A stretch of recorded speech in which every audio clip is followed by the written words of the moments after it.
اسلامی معاشرے یا ریاست کا جو پہلا ستون ہے، رکن رکین، وہ تو سورہ حجرات کی پہلی آیت میں آ گیا۔ اللہ اور اس کے رسول کی اطاعت بلا چون و چرا، جہاں حکم خدابندی اور حکم رسول آ جائے رک جانا، کوئی قانون قاعدہ، کوئی اللہ کی کتاب اور رسول کی سنت کے منافی نہ ہو۔ لیکن یہ دستوری اور قانونی بنیاد ہے۔ ملی زندگی، حیات ملی میں ایک اور ضرورت بھی ہوتی ہے، اس لیے کہ انسان میں جذبات بھی ہیں۔ مختلف افراد کو جوڑنے کے لیے ایک سیمنٹ سبسٹنس چاہیے، اور وہ جذباتی، کسی شخصیت کے ساتھ جذباتی لگاؤ، کسی قومی ہیرو کے ساتھ محبت، یہ باندھتی ہے ایک دوسرے کو، ان کے نقش قدم پر چلنے کی کوشش، انہیں امیٹیٹ کرنا، گاندھی کا انداز اختیار کرنا، نہرو کیپ اختیار کر لینا، جناح کیپ اختیار کر لینا، نہرو کٹ واسکٹ پہننا، ماؤ زیتونگ کا جیکٹ پہننا، سب کیا ہے یہ؟ پھر 50 گز اونچے مجسمے گاندھی کے بنانا، ماؤ زیتونگ کے بنانا، اسٹالن کے بنانا، کس لیے؟ تاکہ عظیم شخصیت کی چھاپ پڑ جائے لوگوں کے اوپر، ان کے جذبات جو ہیں ان میں ایک شخصیت سے محبت، ایک شخصیت سے عقیدت رچ بس جائے، اور یہ انہیں جوڑ دے آپس میں۔ یہ ایک ضرورت ہے، اسی لیے میں نے آپ کو یہ ساری مثالیں بتائیں۔ کیوں بتائیں؟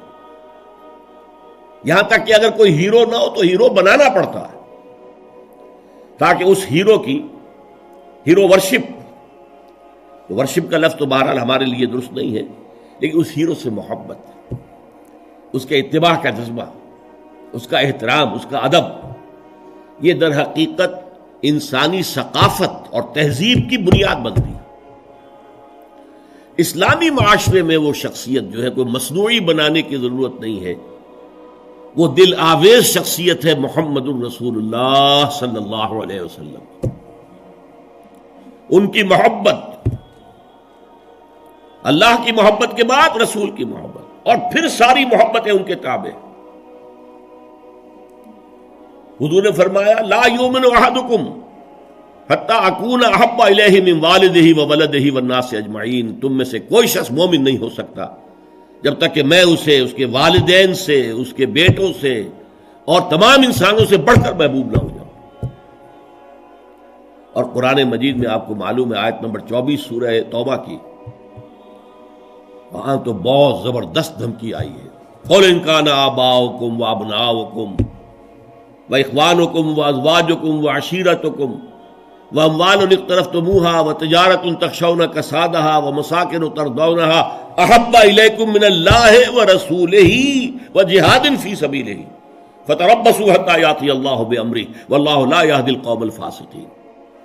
اے نبی ان سے کہہ دیجئے دیکھو، سن رکھو، اگر تمہیں اپنے باپ، اپنے بیٹے، اپنی بیویاں، اپنے رشتہ دار، اپنے بھائی، اور وہ مال جو تم نے بڑی محنت سے جمع کیے ہیں، اور وہ کاروبار جن میں کساد کا، مندے کا خوف رہتا ہے، اور وہ حویلیاں اور کوٹھیاں اور محل جو تم نے بنائے ہیں بہت محبوب ہیں، اگر یہ 8 چیزیں محبوب تر ہیں اللہ سے اور اس کے رسول سے اور اللہ کی راہ میں جہاد کرنے سے، تو جاؤ دفع ہو جاؤ، ادھر بیٹھو یہاں تک کہ اللہ اپنا فیصلہ سنا دے، اور اللہ ایسے ناہنجاروں کو ہدایت نہیں دیتا۔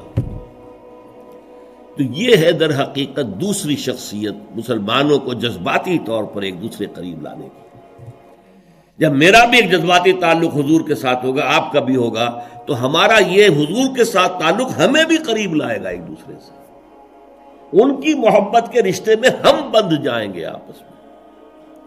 اور اگر حضور کی شخصیت کے ساتھ کوئی گستاخانہ طرز عمل اختیار کر دیا جائے، ان کی بات کی پرواہ نہ کی جائے، تو پھر ظاہر بات ہے کہ اسلامی معاشرہ جو ہے وہ منتشر ہو جائے گا۔ چنانچہ ہم یہ دیکھتے ہیں کہ یہ جو اتنی بڑی امت ہے اور 1400 برس گزر چکے ہیں، اس میں جو ایک کلچرل ہوموجینٹی ہے، یکسانی ہے۔ آپ کو انڈونیشیا کا مسلمان ملے گا، وہی انداز اس کا ہے، وہ داڑھی ہے اس کا وہی انداز، لباس ٹھیک ہے تہبند ہو کچھ ہو لیکن وہ گھٹنوں سے اوپر ہوگا، محسوس ہوگا کہ کوئی ہے، کوئی شے ہے ان کے درمیان مشترک۔ نماز کے لیے کھڑے ہوں گے بیت اللہ کے گرد تو سب نماز پڑھیں گے اور کسی کی نماز ٹوٹے گی نہیں، کہیں زیادہ فرق یہ ہوگا کوئی رفع یدین زیادہ کر رہا ہے، کوئی آمین بالجہر زور سے کہہ رہا ہے، بس صلی اللہ علیہ وسلم۔ باقی یہ کہ قیام ہے، اس کے بعد رکوع ہے، پھر قومہ ہے، پھر سجدہ ہے، پھر جلسہ ہے، پھر سجدہ ہے، پھر اس میں کچھ ترتیب میں فرق نہیں۔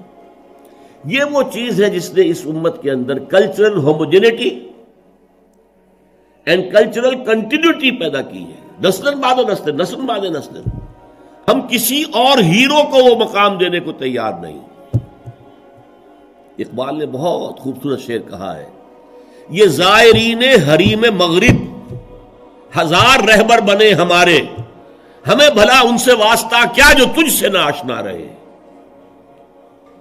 یہ جو ہمارے ہاں کوشش ہوئی قائد اعظم کو ہیرو بنا دیا جائے، محترمہ فاطمہ جناح کو آئیڈیل بنا دیا جائے، اس کی یہاں تک انتہا ہوئی ہے پاکستان میں۔ میرا طالب علمی کا دور ہے یہ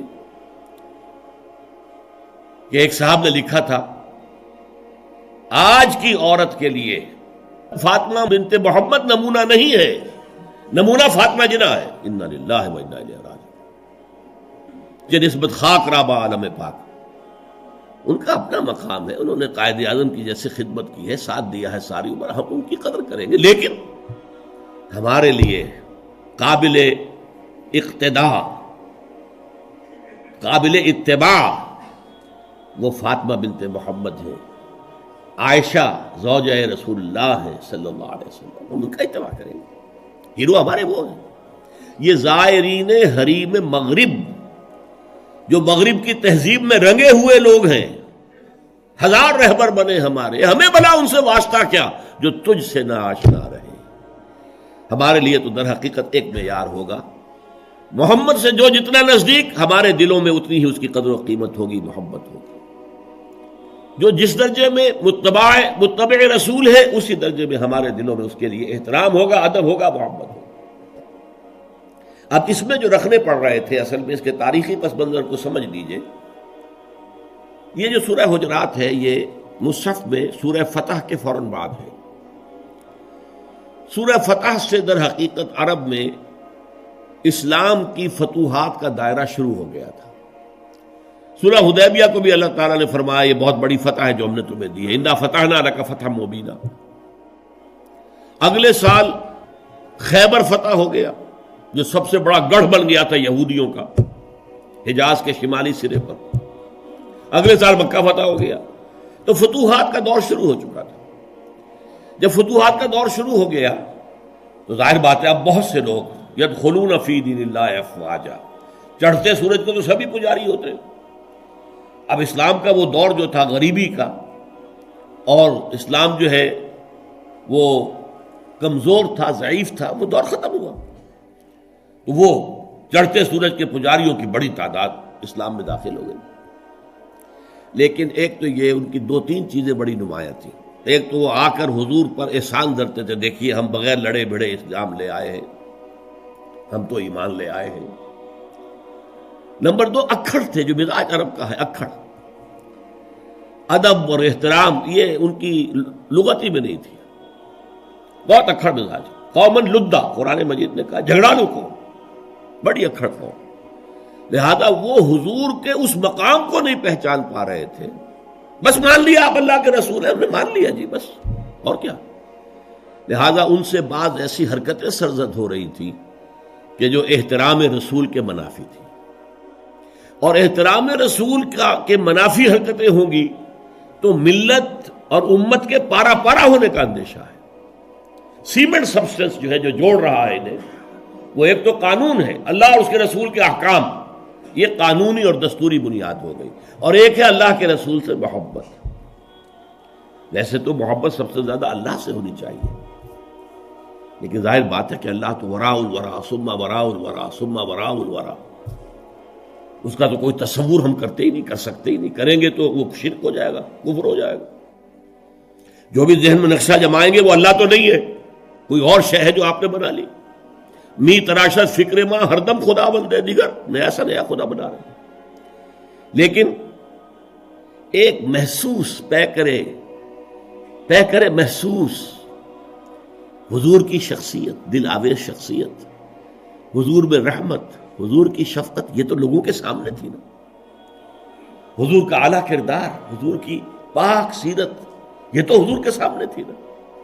لہذا اصل محبت کا مرکز جو ہے وہ ذات نبی بن جاتی ہے. از خدا، بہت پیارے الفاظ ہیں اقبال کے، اگرچہ ذرا سا اس میں تجاوز ہے.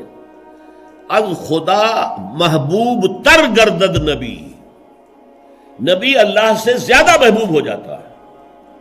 حالانکہ جب آپ اصولاً بیان کریں گے تو والذین آمنوا اشد حبا للہ، جو واقعی اہل ایمان ہیں وہ شدید ترین ہوتے ہیں اللہ کی محبت میں.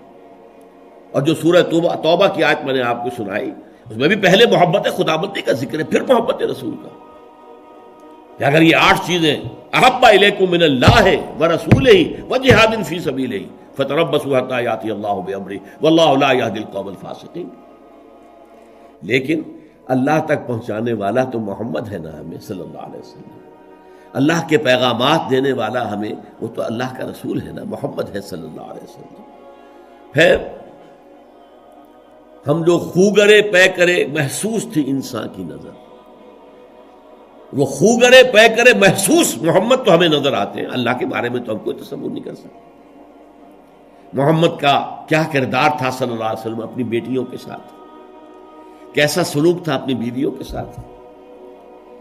آپ کتنی بڑی مثال تھے سپہ سالاروں کے لیے، کتنی بڑی مثال تھے قاضی القضات لوگوں کے لیے. فیصلے کرتے تھے کہ نہیں، قاضی تھے کہ نہیں. کتنا بڑا اسوہ تھے ہیڈ آف دی اسٹیٹس کے لیے. آپ اس ریاست کے ہیڈ تھے اس وقت. کون سی حیثیت ہے جس میں ہم دیکھیں کہ وہاں پانی کو مرتا ہے اور شخصیت جو ہے اتنی عظمت والی یہاں نظر نہیں آ رہی، ہر پہلو سے عظیم ترین شخصیت.